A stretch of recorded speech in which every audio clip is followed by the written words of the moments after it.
الحمدللہ وحدہ والصلاة والسلام علی من لا نبی بعدہ اما بعد فاعوذ باللہ من الشیطان الرجیم بسم اللہ الرحمن الرحیم من جاء بالحسنۃ فلہ عشر امثالہا صدق اللہ العظیم۔ اللہ تعالیٰ نے انسان کی اصلاح کے لیے پیارے محبوب صلی اللہ علیہ وسلم کے ذریعے سے بہت سارے ایسے احکامات نازل فرمائے ہیں جن پر عمل کرنے سے انسان کی دنیا میں بھی عزت ہوتی ہے اور آخرت میں بھی اللہ اس کو کامیابی عطا فرماتے ہیں۔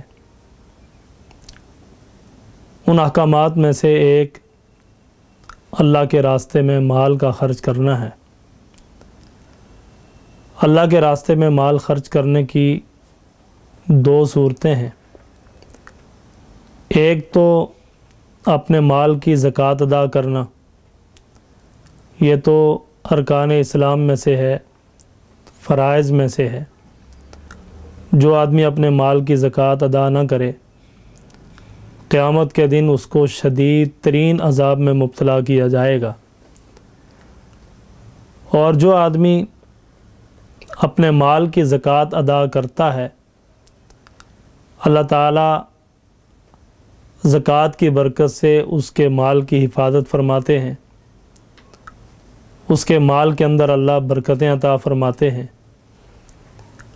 اس مال کی برکت سے اللہ اس کے مسائل کو حل فرماتے ہیں۔ لیکن اس زکوٰۃ کے علاوہ نفلی صدقہ اور خیرات کرنا، اللہ کے راستے میں مال کا خرچ کرنا، اس سے اللہ تعالیٰ انسان کو سخیوں کی صف میں شامل فرما دیتے ہیں۔ اور صدقے کی دو قسمیں ہیں۔ ایک عام صدقہ ہے، کسی کی فوری ضرورت کو پورا کر لیا جائے، کسی بھوکے کو کھانا کھلا دیا جائے، کسی پیاسے کو پانی پلا لیا جائے، کسی ننگے کو کپڑا پہنا دیا جائے۔ فوری ضرورت اور فوری مسئلہ حل کرنا مال کے ذریعے سے اللہ کے ہاں اس کا بھی بڑا اجر و ثواب ہے۔ اللہ کے ہاں اس کی بھی بڑی اہمیت اور بڑی قدر ہے۔ اور جناب رسول اللہ صلی اللہ علیہ وسلم نے اس امت کے لیے اللہ تعالیٰ سے بہت اعزازات مانگے ہیں۔ ان میں سے ایک خاص اعزاز اس امت کے لیے یہ بھی ہے کہ ایک نیکی کرنے پر اللہ تعالیٰ کی طرف سے اس کو 10 نیکیوں کے برابر اجر عطا کیا جاتا ہے۔ یہ بات اس امت کی خصوصیت ہے۔ اس سے پہلے کسی امت کے اندر یہ بات نہیں تھی، بلکہ ایک نیکی کا اجر ایک نیکی ہی کا ملتا تھا۔ لیکن جناب رسول اللہ صلی اللہ علیہ وسلم کی برکت سے اس امت پر خاص انعام فرمایا، اور اللہ تعالیٰ نے ارشاد فرمایا کہ من جاء بالحسنۃ فلہ عشر امثالہا، کہ جو آدمی ایک نیکی کرے گا اللہ تعالیٰ اس کو 10 گنا اجر عطا فرمائیں گے۔ جناب رسول اللہ صلی اللہ علیہ وسلم نے دیکھا کہ اللہ تعالیٰ کی رحمت جوش میں ہے۔ اللہ تعالیٰ سے عرض کیا کہ اے اللہ، اگر آپ میری امت کو اس سے زیادہ عطا کرنا چاہیں تو آپ عطا کر سکتے ہیں۔ تو اللہ تعالیٰ نے قرآن کریم کی یہ آیت اتاری، مثل الذین ينفقون اموالهم فی سبیل اللہ کمثل حبۃ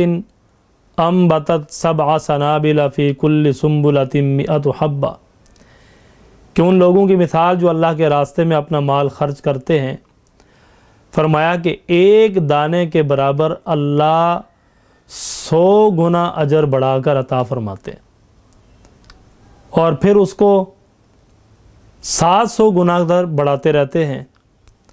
تو جناب رسول اللہ صلی اللہ علیہ وسلم نے دیکھا کہ اللہ تعالیٰ کی رحمت جوش میں ہے، پھر مانگ لیا کہ اے اللہ 700 گنا تک بھی بہت تیرا انعام ہے، لیکن اگر تو اس سے بڑھا کر اور بھی عطا کر دے تو تیرے خزانوں میں تو کسی چیز کی کمی نہیں آئے گی، میری امت کا بھلا ہو جائے گا۔ تو اللہ تعالیٰ نے قرآن کریم کی آیت اتاری، من ذا الذی یقرض اللہ قرضا حسنا فیضاعف له اضعافا کثیرا، کہ جو اللہ کو قرض دے، اللہ کے راستے میں مال خرچ کرے، اللہ اس کو بڑھا چڑھا کر عطا کریں گے۔ گویا 700 گنا کی قید بھی ختم کر کے اپنی شائن شان بڑھا چڑھا کر عطا فرماتے ہیں۔ پھر رسول اللہ صلی اللہ علیہ وسلم نے دعا فرمائی کہ اے اللہ اس سے بھی بڑھا کر اگر آپ عطا فرمائیں تو آپ کے خزانے میں کوئی کمی نہیں آئے گی۔ چنانچہ اللہ تعالیٰ نے قرآن کریم کی یہ آیت اتاری، فرمایا کہ انما یوفی الصابرون اجرہم بغیر حساب، فرمایا کہ جو لوگ پریشانیوں پر، مصائب و تکالیف پر، بیماریوں پر صبر سے کام لیتے ہیں، گلہ شکوہ نہیں کرتے، اللہ تعالیٰ ان کو بے حساب عطا فرماتے۔ یہاں پر ساری قیدیں ختم کر کے اللہ نے بلا حساب عطا فرمانے کا وعدہ فرمایا، اور یہ اس امت کی کتنی بڑی سعادت ہے، کتنی خوش بختی ہے کہ 1 روپیہ ایک انسان خرچ کرے تو اللہ تعالیٰ بلا حساب اس پر اجر عطا فرماتے ہیں۔ علماء نے لکھا ہے ان آیات کی تفسیر کی روشنی میں، فرمایا کہ ایک آدمی اپنے مال کو اللہ کے راستے میں خرچ کرے، جتنا زیادہ اس میں اخلاص ہوگا اللہ تعالیٰ اتنا ہی زیادہ اس پر اجر و ثواب عطا فرماتے رہیں گے۔ اور ایک روایت میں جناب رسول اللہ صلی اللہ علیہ وسلم نے فرمایا کہ جب ایک مسلمان اللہ کے راستے میں ایک کھجور کا ٹکڑا خرچ کرتا ہے، اللہ تعالیٰ اس کے اخلاص کی وجہ سے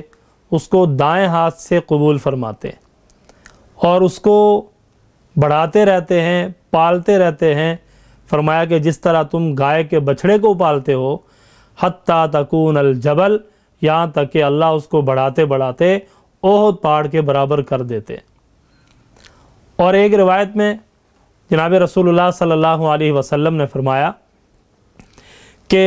صبح چڑھتے ہی اللہ تعالیٰ آسمان سے 2 فرشتوں کو نازل فرماتے ہیں۔ ایک دعا کرتا ہے اللہم آتی منفقا خلفا، اے اللہ جو تیرے راستے میں خرچ کرے اس کو اس کا بدلہ عطا فرما۔ اور دوسرا فرشتہ دعا کرتا ہے اللہم آتی ممسکا تلفا، اے اللہ جو اپنا مال روک کر رکھے اس کے مال کو تباہ و برباد فرما دے۔ تو اللہ تعالیٰ کی حکم سے ہی فرشتے نازل ہوتے ہیں، اللہ کے حکم سے ہی وہ فرشتے دعا بھی کرتے ہیں، بد دعا بھی کرتے ہیں۔ تو جو آدمی اللہ کے راستے میں اپنا مال خرچ کرتا ہے تو اللہ تعالیٰ کے مقرر کردہ فرشتے اس کے لیے دعا کرتے ہیں، اے اللہ اس کے مال میں اضافہ فرما، اس مال میں برکت عطا فرما،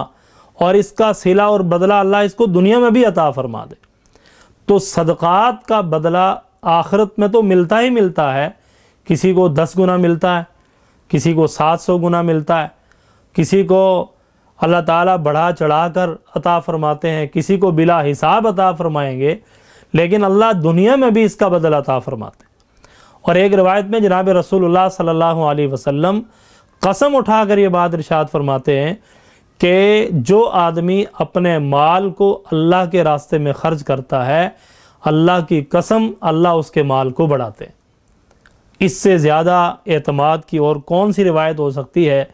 کہ سب سے زیادہ سچے انسان پیارے محبوب صلی اللہ علیہ وسلم یہ فرما رہے ہیں اور قسم اٹھا کر ارشاد فرماتے ہیں کہ جو آدمی اپنا مال اللہ کے راستے میں خرچ کرتا ہے اللہ اس کے مال کو بڑھاتے ہیں۔ قرآن پاک میں بھی اللہ یہ بات ارشاد فرما رہے ہیں، یمحق اللہ الربا ویربی الصدقات، کہ سود سے مال ختم ہوتا ہے، سود سے مال مٹ جاتا ہے اور صدقات سے اللہ مال کو بڑھاتے رہتے ہیں۔ لیکن آج ہم نے بجائے خبر کے نظر پر اعتماد کر لیا،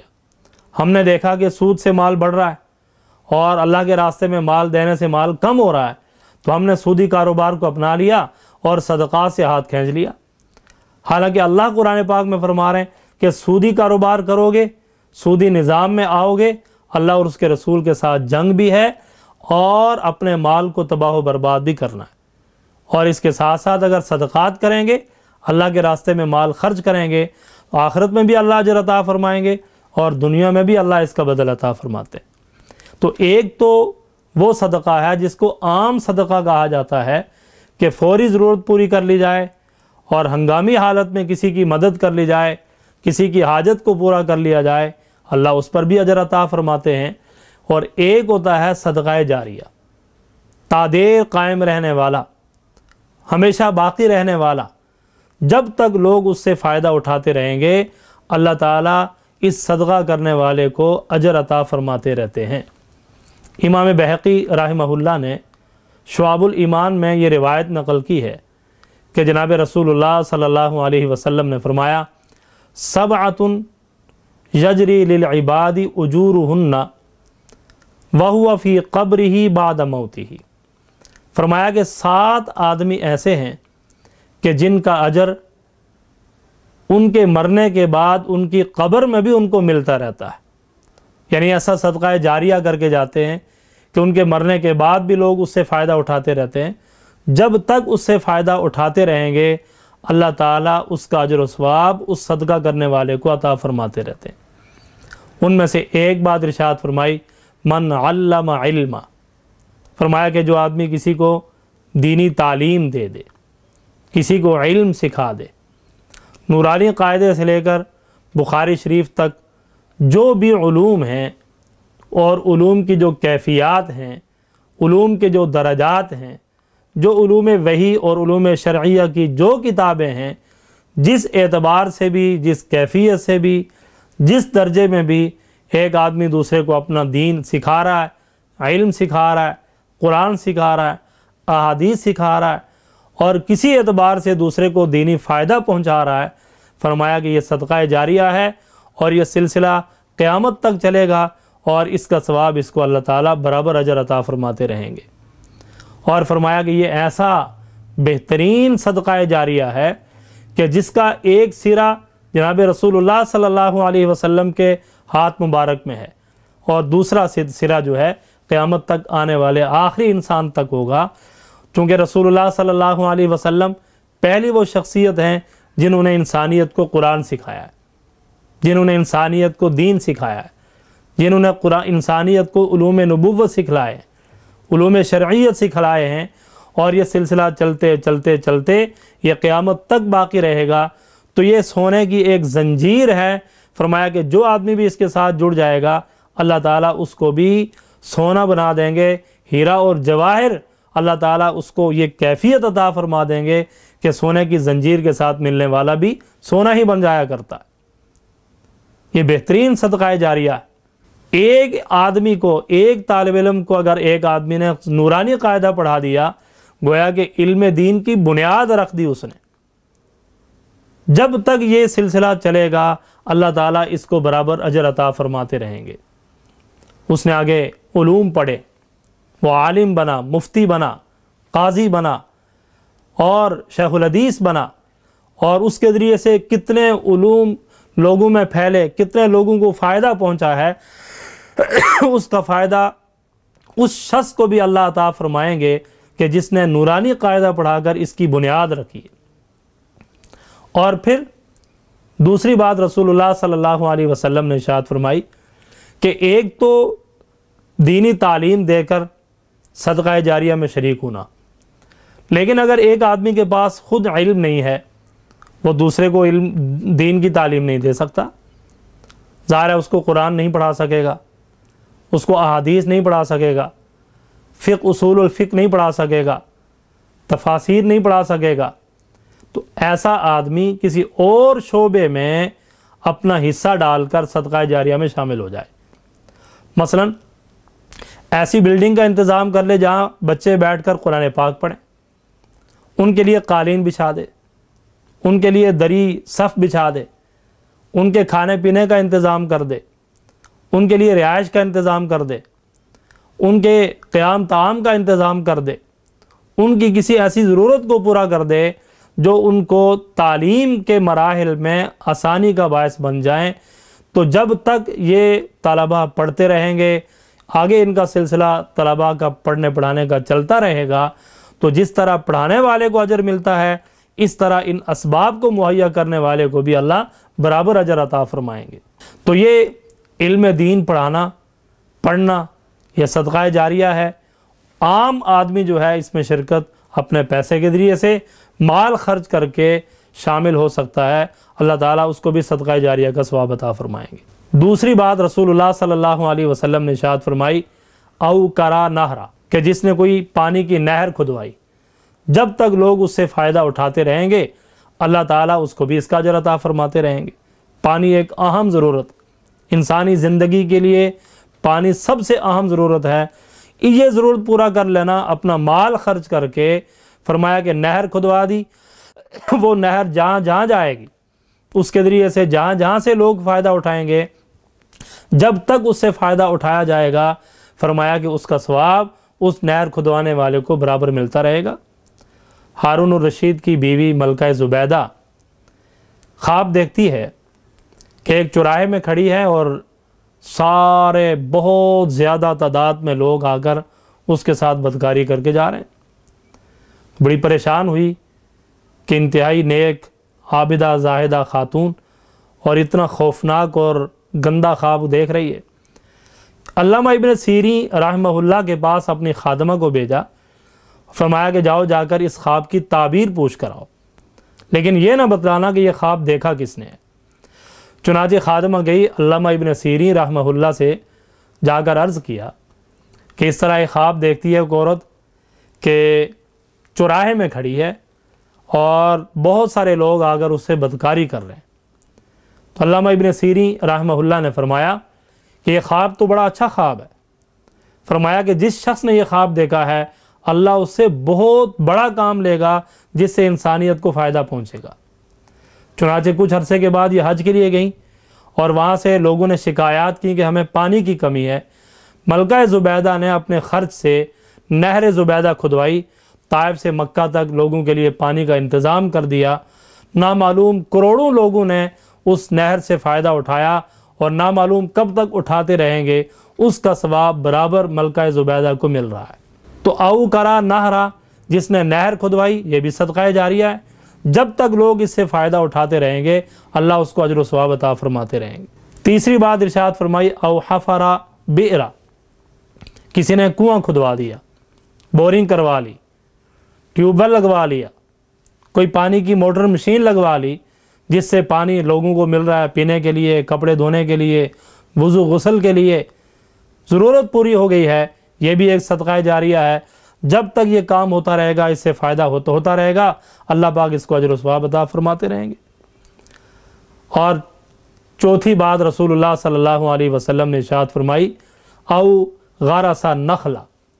کسی نے کوئی درخت لگا دیا، اس کی چھاؤں میں جو بیٹھے گا اللہ درخت لگانے والے کو اجر عطا فرمائیں گے۔ پھلدار درخت ہے اس کا پھل کھائے گا اللہ اس کو اجر عطا فرمائیں گے۔ ٹہنیاں ہیں اس کو کاٹ کر جلانے کے کام آ گیا، کسی کی ضرورت پوری ہو گئی، جس اعتبار سے بھی اس درخت سے کسی کو فائدہ مل رہا ہے اس درخت لگانے والے کو اللہ اجر و ثواب عطا فرماتے رہیں گے۔ آپ صلی اللہ علیہ وسلم نے فرمایا او بنا مسجدہ، اگر ایک آدمی نے مسجد بنا لی یا مسجد بن رہی تھی اس میں اپنا حصہ ڈال دیا تو اللہ تعالیٰ جب تک اس مسجد سے لوگوں کو فائدہ ہو رہا ہے اور یہاں لوگ نماز پڑھ رہے ہیں، قرآن پاک کی تلاوت کر رہے ہیں، ذکر اذکار ہو رہا ہے، جو بھی نیکی کے کام ہو رہے ہیں اس مسجد میں حصہ ڈالنے والے کو بھی اللہ برابر اجر و ثواب عطا فرماتے رہیں گے۔ تلاوت کرنے کا ثواب تلاوت کرنے والے کو بھی مل رہا ہے اور جس آدمی نے تلاوت کرنے کا یا موقع میسر کیا ہے اللہ اس کو بھی اس کا اجر و ثواب عطا فرماتے رہیں گے۔ یہ ایسا صدقہ جاریہ ہے، ایسا تھوک کا اکاؤنٹ ہے کہ جو انسان کے مرنے کے بعد اس کی قبر میں بھی پہنچ جانے کے بعد اللہ اس کو اجر و ثواب عطا فرماتے رہیں گے۔ اور چھٹی بات ارشاد فرمائی او ورث مصحفہ، قرآن پاک کسی مسجد میں رکھ لیا، مدرسے میں رکھ لیا کہ جس کو لوگ پڑھ رہے ہیں، طلباء پڑھیں، عام لوگ پڑھیں، مسجد میں رکھا لوگ پڑھ رہے ہیں، جب تک اس قرآن پاک کی تلاوت ہوتی رہے گی اللہ اس قرآن پاک کو رکھنے والے کو اجر و ثواب عطا فرماتے رہیں گے۔ ساتویں بات ارشاد فرمائی کہ او ترک ولدا یستغفر له